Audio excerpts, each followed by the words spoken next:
अपनी पत्नी के गंदे कपड़े धोने वाले गरीब पति के सामने क्यों घुटने टेक दिए देश के सबसे बड़े अमीर आदमी ने। एक ऐसा घर जमाई जो खाता था अपने ससुराल वालों की जूठन। कैसे निकला दुनिया का सबसे बड़ा रईस इंसान, जिस इंसान से मिलने के लिए बड़े बड़े बिजनेसमैन मंत्री लेते थे सालों की अपॉइंटमेंट, क्यों बना हुआ था मामूली सा गार्ड। क्या मैं जा सकता हूँ? अरे बर्तन कौन धोएगा? तुम्हारा बाप। मेरी जिंदगी में कॉलर रंग घोल कर खुशी नहीं मिली तुम्हें, तो यहाँ पर भी आगे मेरी बेइज्जती करवानी। ये नक्श ने इतनी जल्दी अपने ब्रांडेड कपड़े कैसे पहन लिए? नक्श सच में एक मामूली इंसान है या आपको लगता है कि वो अंदर ही अंदर कोई साजिश कर रहा है? I have no idea। इसके आगे पीछे इतने बड़े बड़े बिजनेसमैन क्यों घूम रहे हैं? हमें खबर मिली है कि आपके पति मिस्टर नक्श के पास 2000 करोड़ की अवैध संपत्ति है। 2000 करोड़? इंस्पेक्टर साहब, इतने महंगे सपने भी नहीं देखता हूँ मैं। क्या वो घर में नौकरों की तरह रहने वाला नक्श है या फिर सूट बूट में बॉडीगार्ड्स के बीच वीआईपी की तरह घूमने वाला मिस्टर भानुशाली? 12 जून 2022 की रात तुम कहाँ थे? मैं अपने गुरुजी के साथ उनके ऑफिस में ही था। और अगर तुम मेरी बात नहीं मानी तो सब कुछ खत्म हो जाएगा। और उस रात गुरु ने अपने शिष्य से पहली बार गुरु दक्षिणा मांगी। मैं तुम्हारे सामने हाथ जोड़ प्लीज अनिका से शादी कर। खामा अनिका मना कर देगी और आपकी बात टल जाएगी। तुम अनिका का रिस्क मुझ पर छोड़ दो। तुम्हें मुझसे वादा करना होगा। शादी के 3 साल तक तुम्हें अपने ससुराल में घर जमाई बन के रहना होगा। और मैं ऐसा क्यों चाहता हूँ इसका जवाब इस लिफाफे में है। मैं चाहता हूँ कि ये लिफाफा तुम 3 साल बाद खोलो तो ज्यादा अच्छा होगा। तुम नक्श को अपना पति मानने से इनकार क्यों करोगे? और वैसे अपने पति को इतना जलील करके तुम्हें क्या मिल रहा है? शहर में आए दिन पार्टीज होती रहती हैं और बड़े बड़े लोगों की पार्टीज में सिर्फ अमीर लोग ही जाते हैं, जैसे कि कोई कंपनी का मालिक या सीईओ।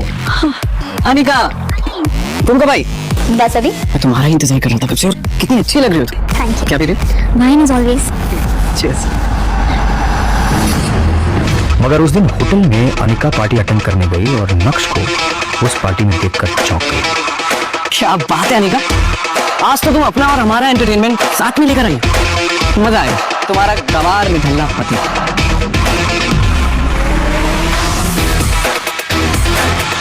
नक्श बहुत हो गया। मेरी जिंदगी में कॉलर रंग घोल कर खुशी नहीं मिली तुम्हें, तो यहाँ पर भी आगे मेरी बेइज्जती करवानी।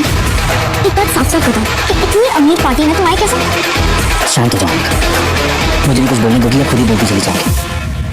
मुझे इस पार्टी में आने का इनविटेशन मिला था। तुम जैसे नाकारा कंगाल को इस करोड़पति पार्टी में आने का इनविटेशन माय फुट। तुम जानते हो यहाँ पर एक से बढ़कर एक करोड़पति आए। इन सबके साथ उठना बैठना तो दूर, इनसे नजरें मिलाने की भी औकात नहीं है तुम्हें।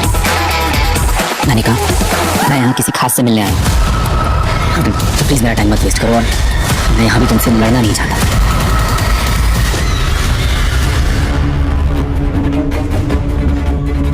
नक्श अनिका को वहां से सुना के निकल गया, लेकिन अनिका बिल्कुल भी हैरान नहीं हुई।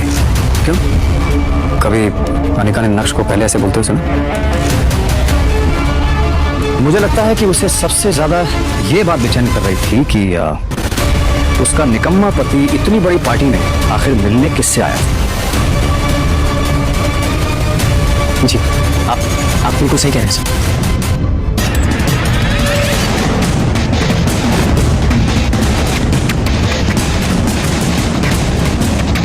ये नक्श ने इतनी जल्दी अपने ब्रांडेड कपड़े कैसे पहन लिए? और इस गरीब के पास आखिर इतना महंगा सूट आया कहाँ से? नक्श की असलियत क्या है?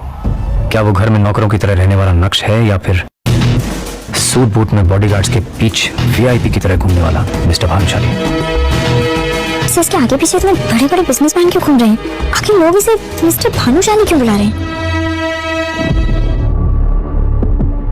क्या नक्श सच में इतना अमीर है और उसका इतना रुतबा है? अगर है तो फिर भी क्यों जी रहा है वो एक गरीब की जिंदगी?